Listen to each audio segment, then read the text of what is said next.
the seas when a tourist ferry boat in the Bahamas suddenly starts to sink. Our boat is sinking.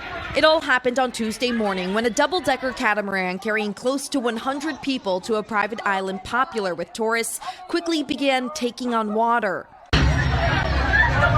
Some passengers recording the horrifying ordeal from the boat's upper deck. Video showing terrified people on board wearing life vests as the boat starts to go under.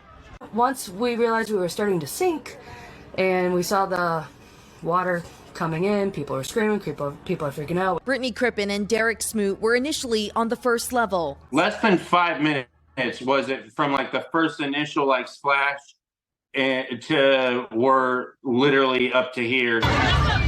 They both decided to jump into the water along with other passengers before rescue boats arrived. So I jumped off the back and I was like, I'm going to get out of here. I'm not going down with the ship. So I went out in the water. Everybody was screaming, crying out there. Authorities in the Bahamas telling NBC News a 74-year-old Colorado woman was pulled from the water unresponsive. She was later pronounced dead.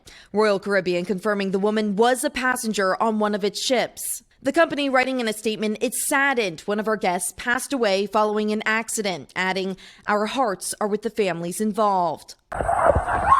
2 others on the boat were transported to local hospitals for care.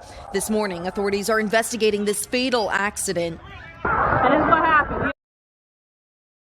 We all had to swim, women and children crying.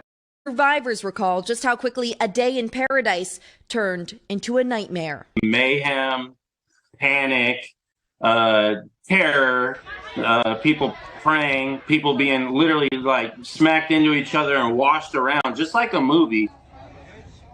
And it's not clear why the boat sank while popular short trip to Blue Lagoon Island, the cause under investigation. The Bahamas Department of Meteorology did have a small craft advisory in place at the time, encouraging smaller boats and vessels to stay in port. But again, we don't know if weather played any kind of role. There were other boats out on the water. Man, that's scary. Absolutely terrifying. Thank you, Em. Thank you.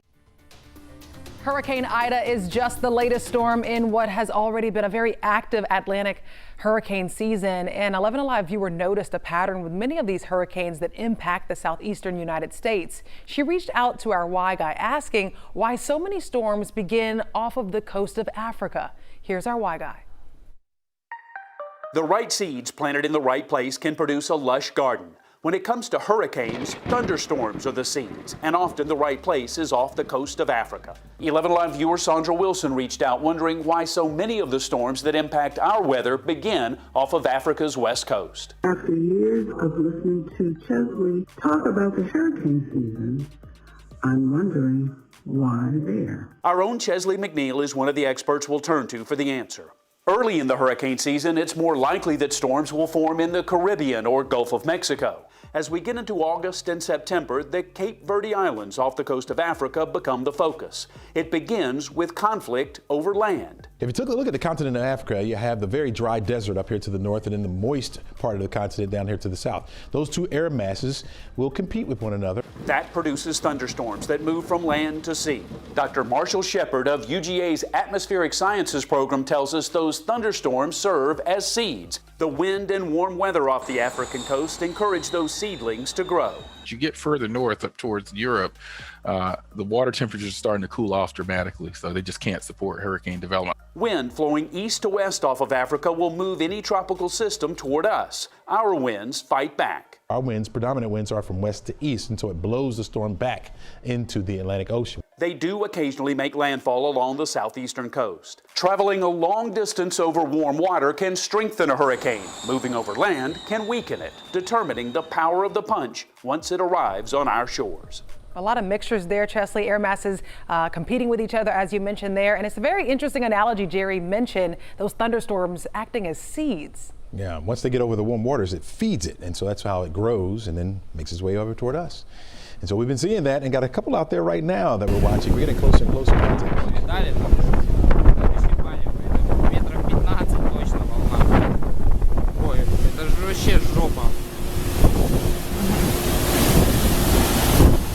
Сила конкретная. Это вообще нереально просто. Это нереально. Так не бывает.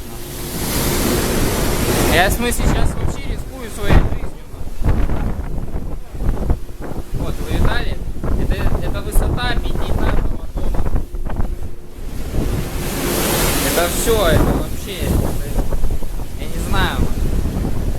Бермудский треугольник, короче. И в смысле, если нас накроет, я прошу,